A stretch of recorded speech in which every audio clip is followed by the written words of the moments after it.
Hey everybody, it's Seb Frey here with another exciting episode of It's a Seb Show. Look what I'm wearing here. I'm wearing some black fingerless gloves, and these are not motorcycle gloves.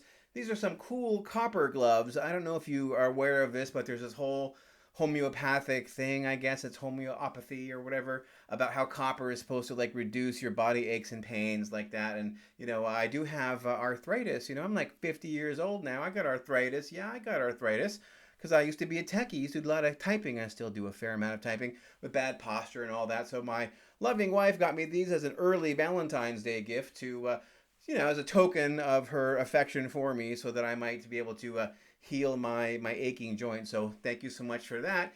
Yeah, Valentine's Day is right around the corner. Don't forget. But you know what else is right around the corner? Chinese New Year is right around the corner. I believe it is on February 12th, and it is not so huge here in California, but it is certainly huge in Asia. It is the biggest and longest celebration in many parts of Asia, and of course there are many Asian people here in California. San Francisco has the largest Chinese New Year parade outside of China, or so I'm told anyway. I went a couple of years ago. It was a lot of fun. I'd love to go back and see it again. This year, of course, it was canceled due to COVID. It's interesting because, California and the United States, we've had a somewhat mixed record with how we have treated our Asian people. Just today, I was reading in the paper about how, like, they're starting a new task force because old Asian Americans are being assaulted on the streets of Alameda County by, I don't know, skinheads, or I don't know who these freaks are, right? But like somehow it's open season on Asian people, I guess, throughout the United States, and a lot of it has to do with Trump and his language about the China virus and all this, and it is despicable and very upsetting to me, and I think it's very upsetting to majority of people, and so I'm heartened to see that the state of California is stepping up and making a special task force to address this particular problem. But this is not a new thing, right? I mean, like, you have the Chinese Exclusion Act, right, which was a federal law. Well, I believe it was the first immigration law in the entire country was the Chinese Exclusion Act from, like, when was it, 1920 or something like that, 1910, I'm not sure when exactly it was, 100 some odd years ago. That was the first immigration legislation at all that was signed here in the United States. Prior to that, every immigrant was legal, and then they made this Chinese Exclusion Act to bar Chinese from coming here. And there's many examples of Chinese communities that were, of course, ripped out of California, right? Maybe many Chinese villages were basically, destroyed. And of course, we have, the shameful example of how the Japanese were interred in World War II. Very, very shameful past, and we're still, working through the legacy of that, I think. But in the real estate business, there actually is another shameful aspect. I mean, there's many shameful racial issues throughout the history of professional real estate, like redlining, blockbusting, steering, right? They have these words for it, right? That are still ongoing today, that we're still grappling with.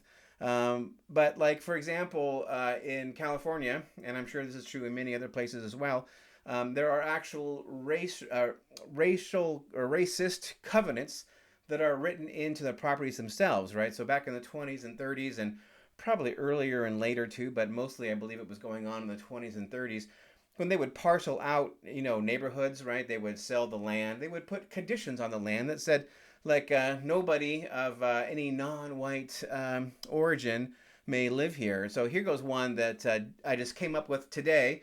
I'm reviewing a disclosure package for a client, and here's what it says in this set of covenants, conditions, and restrictions. It says, no part of said property shall be sold, conveyed, rented, or leased in whole or in part to any person or persons of African or Asiatic origin or descent, or to any person not of the white or Caucasian race, and no part of said property shall be occupied or used or be permitted to be occupied or used by any person not of the white race, except that domestic servants, chauffeurs, or gardeners of other than the white race may live in or occupy the premises where their employer resides. Now, isn't that lovely? Yeah, I've seen that language or very similar kinds of language in many, many documents over the years that I've been doing real estate. Now, I know a lot of folks are going to say, hey, that is not, legally enforceable. And they are correct. At the beginning of every preliminary title report, there is language that will say something like this. If this document contains any restriction based on race, color, religion, sex, gender identity, gender expression, sexual orientation, familial status, marital status, disability, genetic information, national origin, source of income as defined in subdivision P of section 12955, or ancestry, that restriction violates state and federal fair housing laws and is void and may be removed pursuant to section 12956.2 of the Government Code. So that is great that that language is now void and unenforceable. That's wonderful. But yet the language still persists in our legal documents, and many, many people, myself included, find it to be very offensive. I've had many clients, reviewing their preliminary title reports telling me, hey, Seb, what the hell is this? They had no idea that California has such a racist legacy in its real estate history. But it's actually not surprising. There's all kinds of racist history in real estate, right? You got redlining and steering and blockbusting, right? And all kinds of ways which minorities have been excluded for a very long time from owning real estate.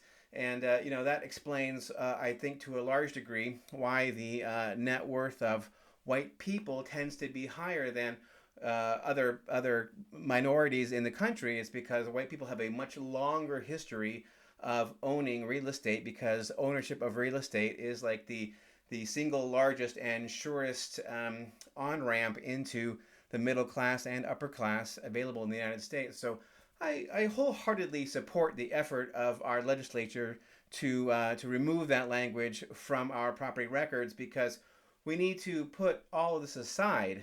All right, well, that is it for this episode of It's a Seb Show. I hope you have enjoyed watching this video. And if you have, would you do me a favor? Would you give me a comment? Would you give me a like or even a dislike? Or I don't like this either, right? So give me a dislike or a share. I would really appreciate it. All right, that is it for this episode of It's a Seb Show. Thank you so much for watching, but don't worry. I will have another episode up again before too long.